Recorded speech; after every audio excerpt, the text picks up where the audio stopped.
السلام علیکم ورحمۃ اللہ وبرکاتہ۔ قربانی کرنے کا بڑا ثواب ہے۔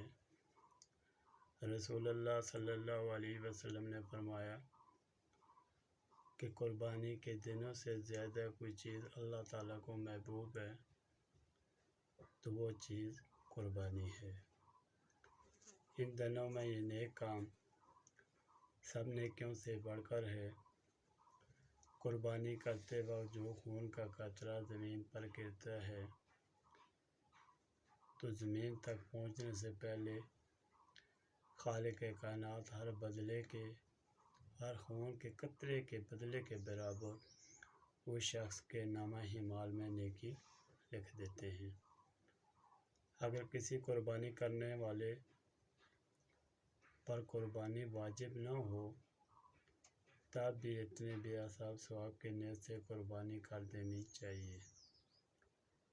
قربانی اسپیتات لوگ ماں باپ کی طرف سے، نبی پاک صلی اللہ علیہ وسلم کی طرف سے،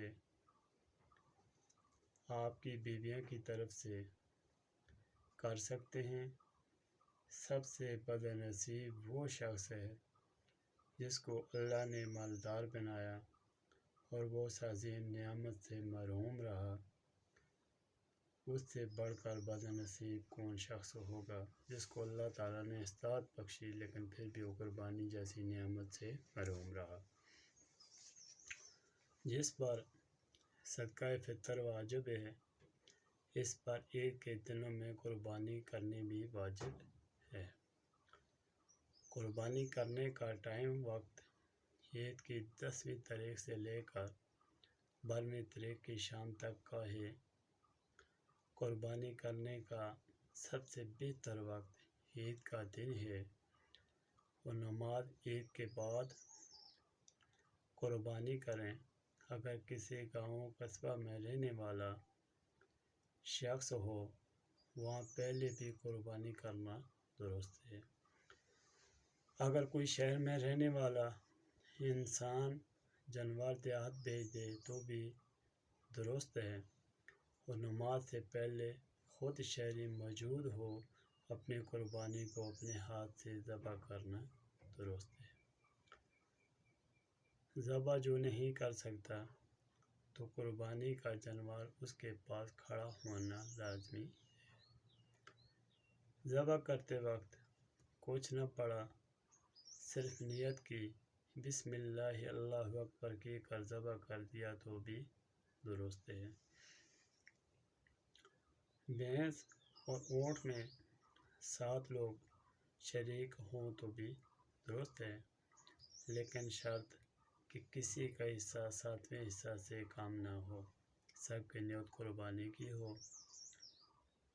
جانور کی عمر جو قربانی کے قابل ہو، بکری سال بھر سے کم کی درست نہیں، گائے بھینس برس 2 برس سے کم کی درست نہیں، اونٹ 5 برس سے کم کا نہ ہو، دمبا بھیڑ اتنا موٹا تازہ سال بھر کا معلوم ہو تو بھی قربانی درست ہے۔ اندھا کانا، آنکھ کی روشنی کم ہو، جانور کے کان تہائی سے زیادہ کٹا ہو، دم زیادہ کٹی ہو، لنگڑا ہو جو سہارا لے کر جانور چلتا ہو تو قربانی اس کی درست نہیں۔ یا وہ جانور جو زیادہ بوڑھا ہو چکا ہو یا جس کے دانت نہ ہوں یا بوڑھا ہو کر گر چکے ہوں تو قربانی درست نہیں ہوتی۔ خوبصورت ہو جانور تو قربانی کے جانور کی کھال بیچ کر کسی نیک جگہ روپے لگا دینا بھی درست ہے۔ قربانی کے جانور کی مزدوری کسائی کو اپنی طرف سے دیں۔ قربانی کا گوشت کافر کو دینا بھی جائز ہے۔ قربانی کے جانور کی کھال کسی کو اجرت میں دینا جائز نہیں ہے۔ جو لوگ شریک ہوئے قربانی میں گوشت ٹھیک طریقے سے حصے بناؤ، اگر کسی کا حصہ کم ہوا تو سود ہوگا اور وہ شخص گنہگار ہوگا۔ اس کے بعد اللہ کو نہ جانور کے گوشت کی ضرورت ہوتی ہے، صرف اللہ کو جس چیز کی ضرورت ہے تو وہ تمہارا خلوص ہے۔ قربانی میں آپ کا خلوص اللہ کی رضا کے لیے ٹھیک ہونا چاہیے۔ جس آلے سے جانور ذبح کرو وہ تیز دھار ہو۔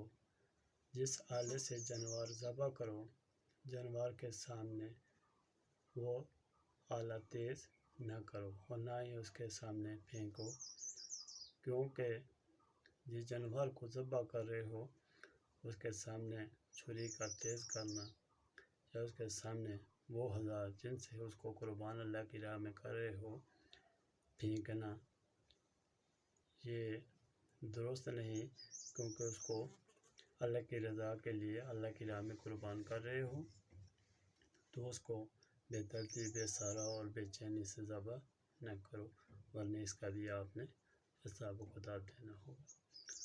قربانی کے جانور کو پہلے دنوں میں بھوکا بھی نہ رکھو، ورنہ حساب ہوگا۔